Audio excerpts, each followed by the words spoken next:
Asambleísta Marisol Peñafiel, ponente del proyecto.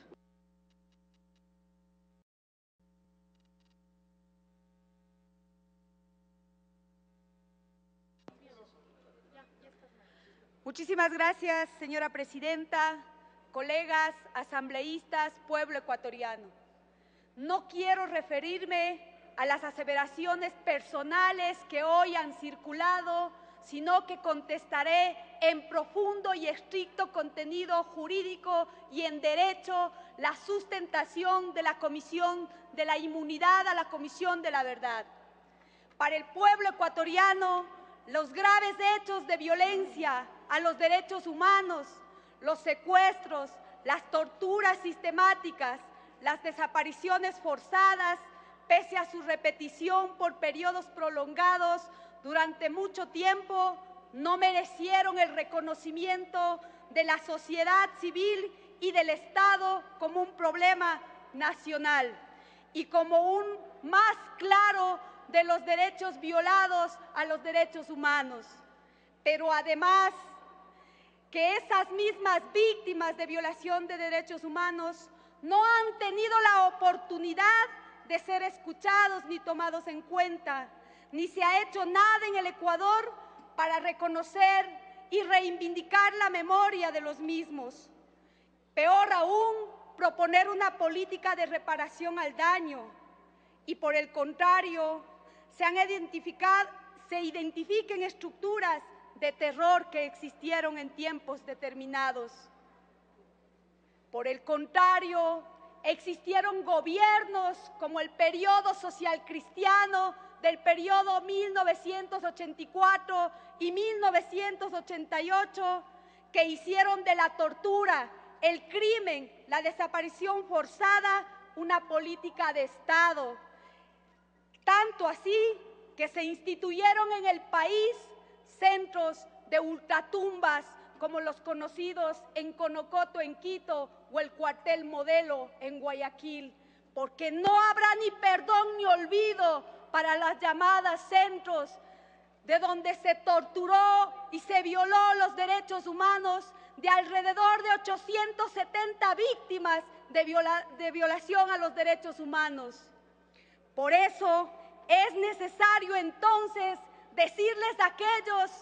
que manifiestan que no existe legalidad para otorgar inmunidad a la Comisión de la Verdad,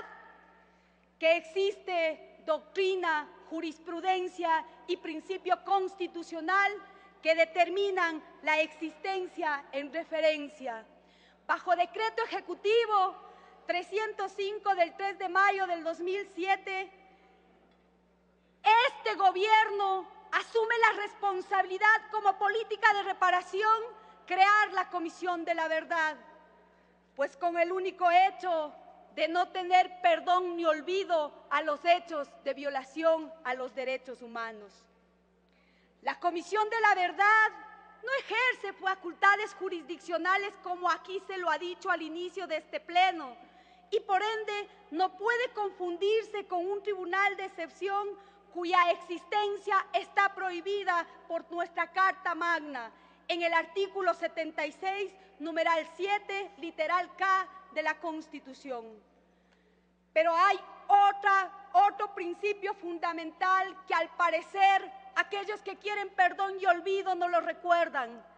La Organización de las Naciones Unidas, a través de la Comisión de los Derechos Humanos, aprobó en el 61 periodo de la sesión del 8 de febrero del 2005 un conjunto de principios para la protección y promoción de los derechos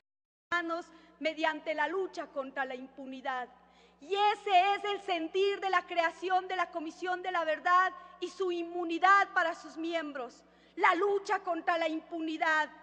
mediante también lo que establece el segundo principio cuando hace referencia al derecho inalienable a la verdad y lo cual lo plasma a través del séptimo principio que dispone el establecimiento y función de las comisiones de la verdad.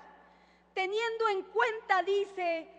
este conjunto de principios, que la dignidad de las víctimas y sus familias, las investigaciones realizadas por la Comisión de la Verdad deben deben tener por objeto en particular garantizar el reconocimiento de la parte de la verdad que anteriormente se negaba. En su defecto, además,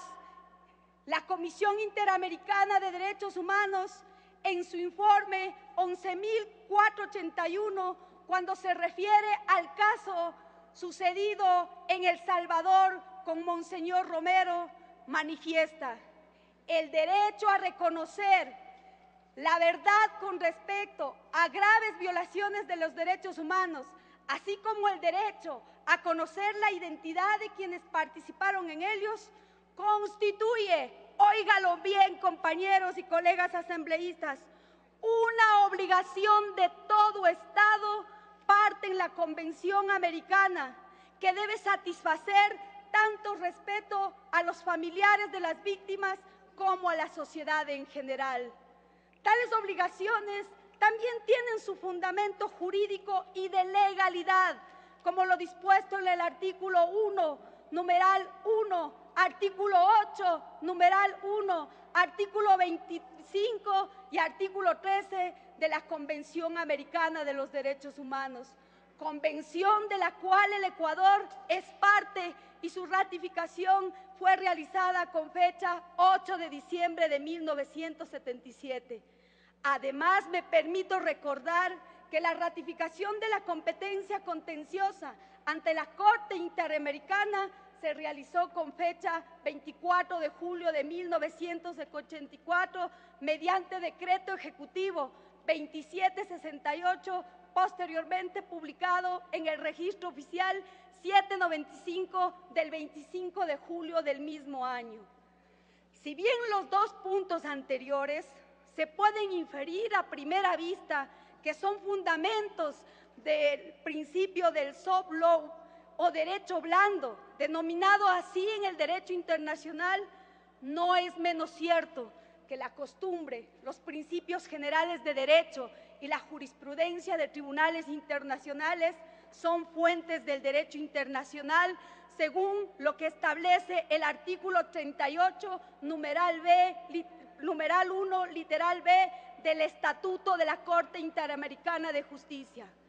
En el informe de minoría se resta importancia a estos instrumentos. Se dice que no son tratados o convenciones. Entonces cabría preguntarnos, ¿qué pasa para ellos con la Declaración Universal de los Derechos Humanos,